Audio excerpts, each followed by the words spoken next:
In today's episode of Getting Geeky with Game Relief, we're going to sit down with someone we've had on previously to find out all about Pocket Paragons, and then we'll find out what great giveaway they're doing for you via the Giveaway Geek. So make sure you stay tuned through the whole podcast. Now, a little bit of podcast opening music for your listening enjoyment.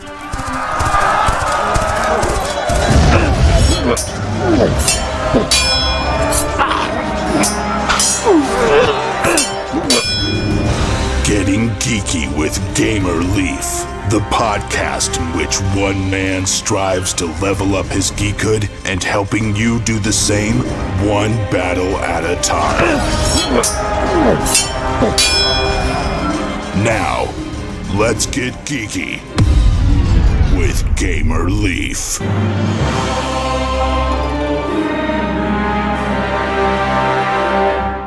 Welcome back to Getting Geeky with Gamer Life. You probably missed us during the holidays. I know I missed recording, but we're back, and we've brought on a previous guest who's got a lot of exciting news for 2020. Welcome, Chris Solis, to the Getting Geeky with Gamer Life. We appreciate you coming back on, Chris. Hey, thank you for having me. No problem. Now, before we dive into everything that's going on in your world in 2020, let's rewind a little bit if we could, in case somebody missed the previous episode that you were on, Getting Geeky with Gamer Leaf with us. How did you get into playing tabletop board games, Chris? Oh, geez. It was like 2009, and I went to some convention, and I discovered Dominion, and it just blew my mind. And it just opened the gate, and I dived deep into the hobby ever since. Oh, well, I've yet to play that one yet, but actually one of my neighbors or one of my people in my church actually got it for us, the second edition of it, for Christmas. It's still on the shelf of opportunity, but I finally got Dominion, so I'm excited to play that. Oh, it's fantastic. Yeah, it's a classic, and it spawned so many great titles. It created a genre. Yeah, that's one of my favorite genres, deck building. I love like Star Realms and Cthulhu Realms. Besides Dominion, do you have a favorite deck builder? I think it's going to go for Infinity Shard. I'm really into Infinity Shard right now. That's by Level 99 Games, isn't it? Actually, it's not. It's by Stoneblade Entertainment, the same people that made Ascension. Okay, I've heard of that one. Okay, awesome. And so you like that one a lot. Do they have a lot of expansions? I know Dominion has a bunch. Yeah, they're like on a third expansion. Awesome. What's the difference between that and Dominion? Oh, they're very different. And you're both deck building, but like in Ascension, you're pretty much just you're also fighting. So you do combat with each other and you block, but you build a deck to power up your things. What's really cool is that your cards level up over time. So like, do you have this much mastery? Then this card does this instead. So cards in your deck get better over time, which is real cool. Oh, awesome. Is it like kind of like a legacy thing? Is it something you have to remember, or do you write on the cards, or how do you tell? It just has levels, like 5 mastery, he does this, 10 mastery, he does this instead, 20 mastery, he does this instead. You can have a card in your opening deck that does infinite damage, but you need 30 mastery, which is never going to happen. Just to kind of communicate the idea of the game. Okay, that sounds pretty cool. And so you went to a convention, you found Dominion. Then what else happened to you while exploring games and stuff? Because you've been in the industry for a little while now. Yeah, so in 2014, in my garage, I made my first indie game. Later, I went on to make my second game, Temporal Odyssey, and I published that with Level 99 Games. That went really well. We worked together really great. And then after that project, they hired me on. They hired me on. That was about 2 years ago. And since then, I've been doing marketing and producing and, just being part of the team and making tabletop games happen. And they shipped a lot of great games since. There's Imperial Spells in Steam, which is about to hit. It's this huge game. It's fantastic. It's by Trey Chambers. And we also did a lot of development for the Exceed fighting system, and I had the honor to work on to produce Exceed sets for like Shovel Knight Exceed, Dead Cells Exceed, and Robot Knight Fight Exceed, and get to work with IPs and match art styles and just add great content to that great system.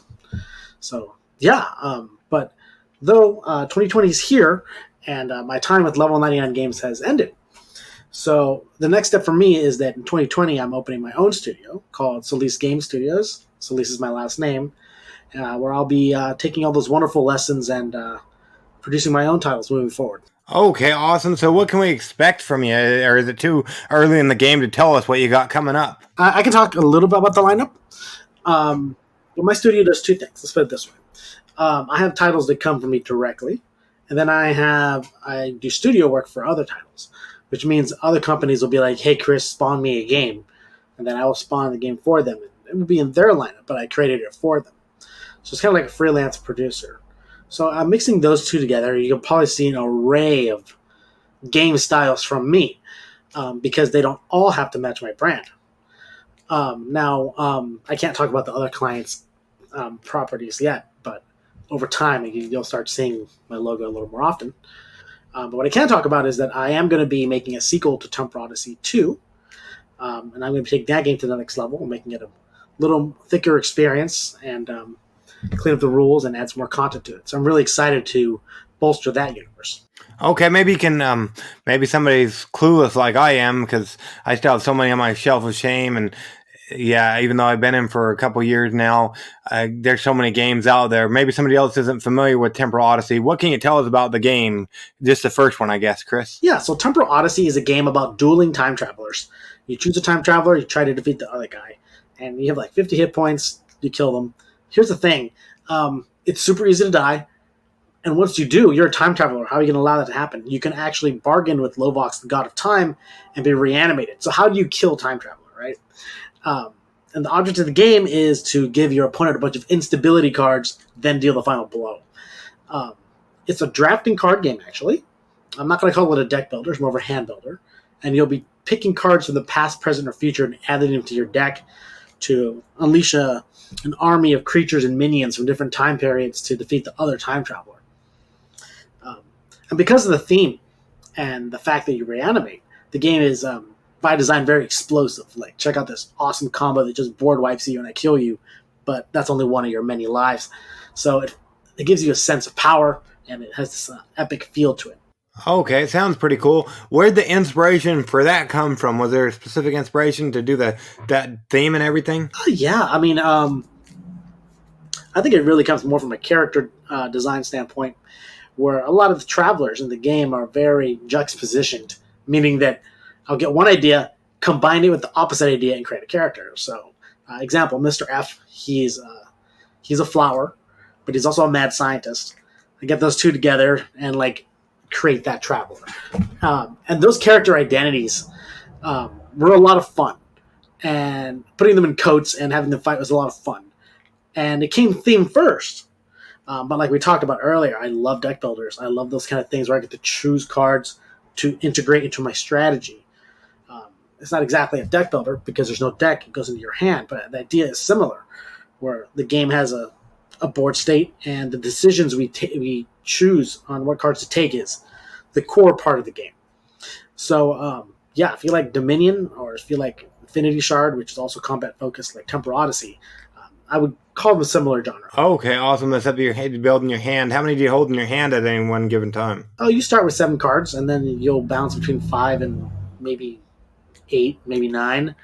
But of course, cards are going on the board. You're playing characters, you're playing spells and whatnot to defeat the enemy traveler. And are you undefeated in playing it? No, I lose all the time. there's a curse. If you designed the game, you take like a 15% debuff to your win rate. It's designer's curse. The players are always better than the player. Is that why you keep designing games, so you have a better chance to win? No. If you design a game, your chances go down. So trust me, people designing games do it for the love of game design. It has nothing to do with winning or losing. Oh, there you go. Awesome. Speaking of Temporal Odyssey, you've actually teamed up with us over at thegiveawaygeek.com, and somebody can win something. What does one lucky winner have a chance of winning, Chris? Yeah. So we do have, like I said, the second one was a few months off before we really started that thing going.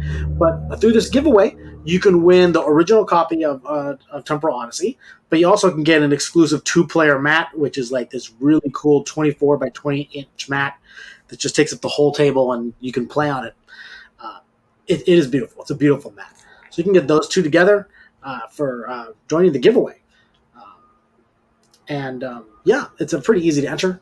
Basically, I'm beginning my mailing list, so by joining it, you can enter this contest.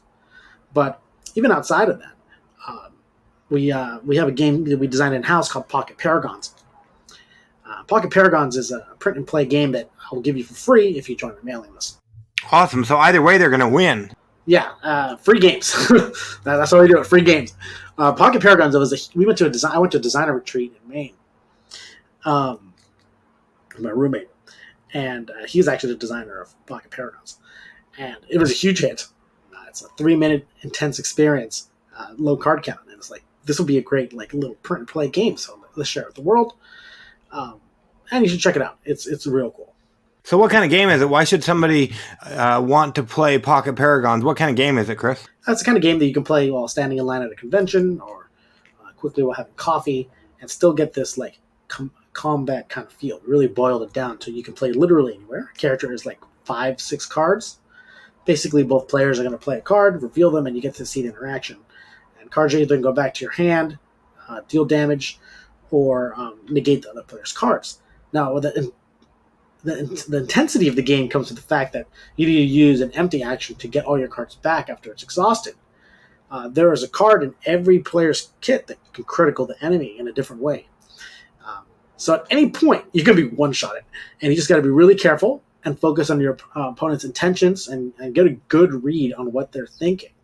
And that's why that kind of feel comes out real quick. Okay, awesome. Yeah, and it's a neoprene mat, isn't it, that comes with the game, your giveaway? Yeah, it's a neoprene mat. 24 by 28 inches. It's a glorious mat that is not a retail SKU. It was part of our launch promotion for the original game years ago. And there's 3 left. We're giving away one of them now. Awesome. And I probably can't enter, can I? I don't know your rules, but that seems busted, so you probably shouldn't. Yeah, unfortunately, we're pretty much geeks over the neoprene mats, so we got to get all the mats and stuff. So, unfortunately, but you guys, if you're listening, you have a chance to win that, as like you said, as well as you can get your own copy of Pocket Paragons. Just sign up for the email list, they get extra entries if they get that print and play and play it and tweet a picture of it or something. I think. Yeah, if you play it and tweet it, you get more entries, a lot more entries. So yeah, you should play games and get free games for doing so. That's what I'm trying to say. There you go. Yeah. So listen to Chris, everybody. Awesome. And there's something else. I don't know if you're still doing it, but you're a big fan on the Switch, aren't you? Don't you guys do live streaming of playing certain games? Yeah, I had a live stream last year. Right now I'm taking a little bit of a break, but I live stream all the time. The old show is called the Chris and Damon Superstar Saga. But now it's just Nomad at night, and we basically play Smash Brothers at night, along with a lot of other Switch games. And we have a good time. We just like playing with other players and designers. And people would come up to me at conventions. They're like, "Oh, Chris, I want to play Smash Bros." I'm like, "Okay, if you beat me, you'll get a free copy of the game." And then I'm still waiting for people to claim that prize. So if you're at a con, catch me. Well, there you go. Speaking of cons, what ones are coming up for you? So I'll be at 2 cons, two lines of thought. My last thing that I'm doing for Level 99 Games is PAX South. I'll be running their booth, strictly all of them. So if you want to come say hi to me, I will be at PAX South. Moving forward after that, at PAX East, I'll be Solis Game Studios. So I will be at PAX East with the Temporal Odyssey booth, along with some other projects if we get to our announcement windows. Okay, awesome. So look for them there. And speaking of that as well, so they're not able to do that. How can they, minus talking to your hometown, how can people keep up with you? Yeah, the best thing to do is join my mailing list. SolisGameStudios.com is currently a landing page. You can get on my mailing list that way. You can also do it by entering the contest.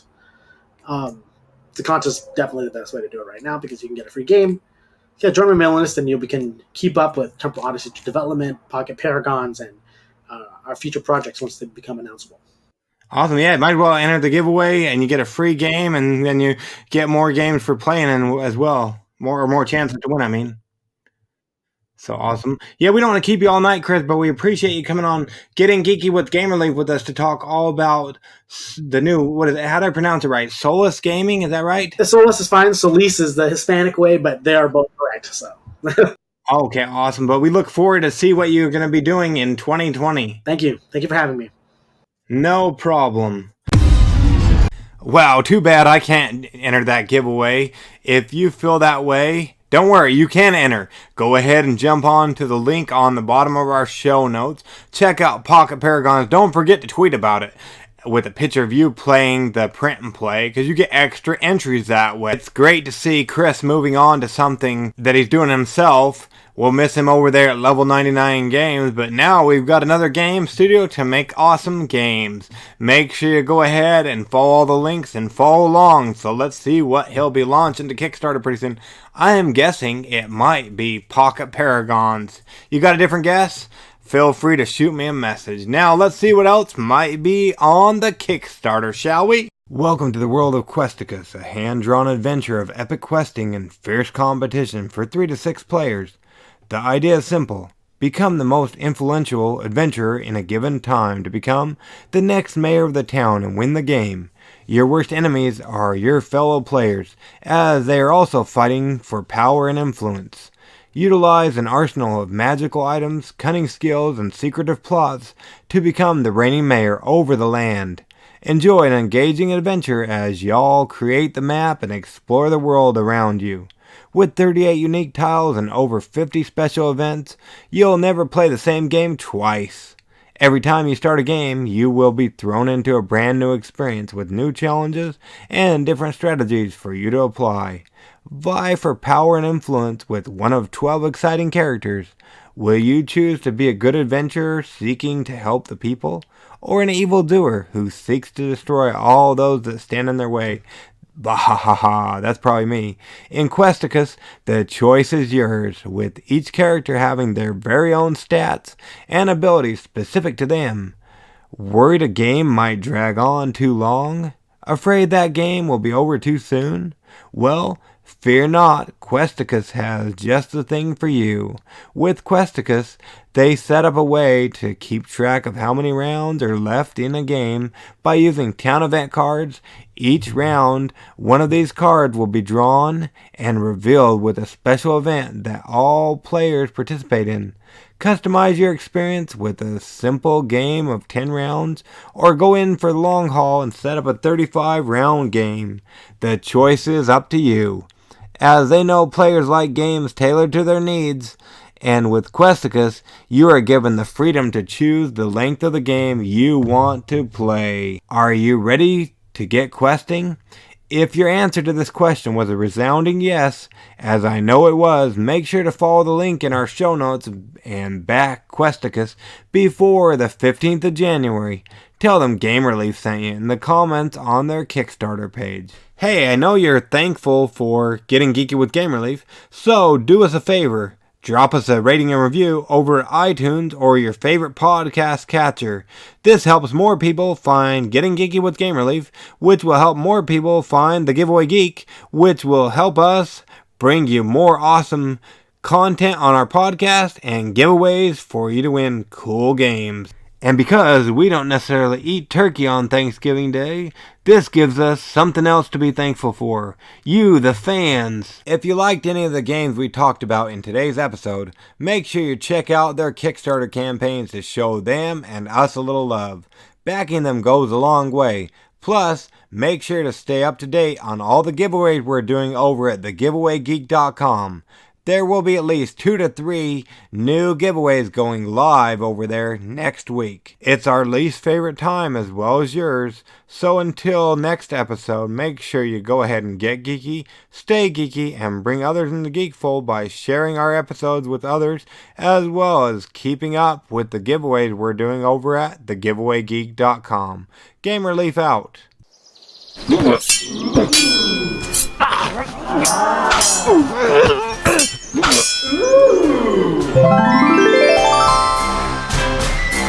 Gamerleaf levels up. Tune in next week to see if Gamerleaf's luck holds up.